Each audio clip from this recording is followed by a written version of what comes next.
इस कहानी के पहले भाग में आपने देखा कि कैसे रति की शादी एक ऐसे घर में हो जाती है जहां उसकी सास सौतेली होती है और वो पूरे घर वालों को अपने इशारों पर नचाती है। रति छत से सूखे कपड़े उतार कर ले जा रही थी कि तभी उसकी नजर लक्ष्मी पर पड़ती है, जो किसी तरह चोरी से सुनील की अलमारी खोलने की कोशिश कर रही होती है। अरे, ये माँ जी को क्या हो गया? चोरों जैसे क्यों आप मेरी अलमारी खोल रही हैं माँ जी? क्या चाहिए मुझे बताइए।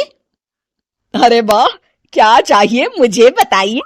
अरे मैं इस घर की मालकिन हूँ, पूरा घर मेरे इशारों पर नाचता है और तुम्हें बताऊं कि मुझे क्या चाहिए।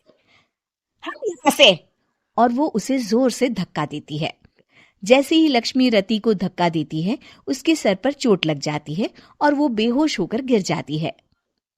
रति के आसपास पूरा परिवार खड़ा रहता है। डॉक्टर जैसे ही उसे देखकर जाता है, रति को होश आता है। अरे बेटा, तुम दूर क्यों खड़े हो? मेरे पास आओ, मैं तुम्हारी माँ हूँ, कमला। रति के मुंह से लक्ष्मी सारंग की माँ का नाम सुनती है तो हैरान सी रह जाती है। क्या बोला रति बहू? चुप कर। तूने मेरे पति और बेटे का हाल बेहाल कर दिया। अब तू मेरी बहू को भी गुलाम बनाना चाहती है। रुक, अभी मजा चखाती हूँ। ये कहकर जैसे उसे पकड़ने की कोशिश करती है, लक्ष्मी वहां से भाग जाती है। लक्ष्मी के जाने के बाद रति अपने ससुर और पति की तरफ देखकर मुस्कुरा देती है। दोनों समझ जाते हैं कि ये रति की चाल है। अगली सुबह लक्ष्मी का पति खाना लेकर खेत में जाने के लिए निकल ही रहा होता है कि लक्ष्मी उसे रोक देती है। अरे कहाँ चल दिए खाना लेकर? आज घर का काम कौन करेगा?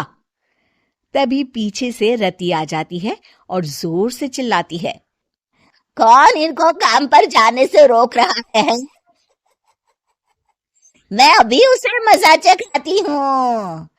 जैसे ही रति लक्ष्मी की तरफ बढ़ती है, लक्ष्मी घबरा जाती है। मैं तो मजाक कर रही थी बहन। आखिर मैं कौन होती हूँ रोकने वाली? मैं तो बस ये पूछ रही थी कि घर का काम कौन करेगा? कौन क्या? तू करेगी। चल उठा झाड़ू और शुरू हो जा। लक्ष्मी पूरे घर में झाड़ू पोछा लगा रही होती है कि अचानक सामने सारंग खड़ा हो जाता है। अच्छा माँ, मैं काम पर जा रहा हूँ। रति के मामा की फैक्ट्री है, मैं वहां आज से मैनेजर के तौर पर काम करूंगा। सैलरी भी अच्छी है। अरे सारंग, तुझे क्या जरूरत पड़ गई काम करने की? और बेटा तू बाहर काम करेगा तो इस बड़े से घर को मैं कैसे संभालूंगी? अभी तो पूरा काम बाकी पड़ा। तभी वहां रति आ जाती है। अरे बेटा सारंग, जा, नौकरी पे जा रहा है ना, जा। और हाँ, आते वक्त घर के लिए सब्जियां ले आना। ये लक्ष्मी बैठी बैठी मोटी हो रही है, जरा काम भी तो कर ले। सारंग के जाने के बाद, अच्छा लक्ष्मी, सुन जरा यहाँ।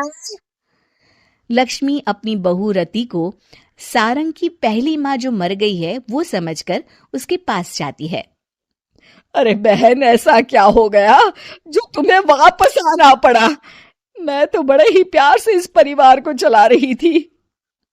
प्यार से तो मैं बहुत साल से तुझे मजे चखाना चाहती थी, लेकिन किसी औरत का शरीर मुझे नहीं मिल रहा था प्रवेश करने के लिए।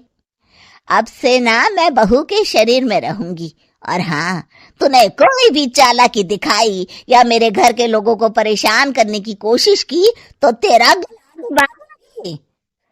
लक्ष्मी रति के मुंह से ये सुनकर डर जाती है और शाम को अपने बेटे और पति के सामने जाकर कहती है, तुम दोनों मुझे माफ कर दो, मैं परेशान नहीं करूंगी। और तुम मेरी बेटी की तरह हो, बस अब बेटी की तरह ही बनकर रहना।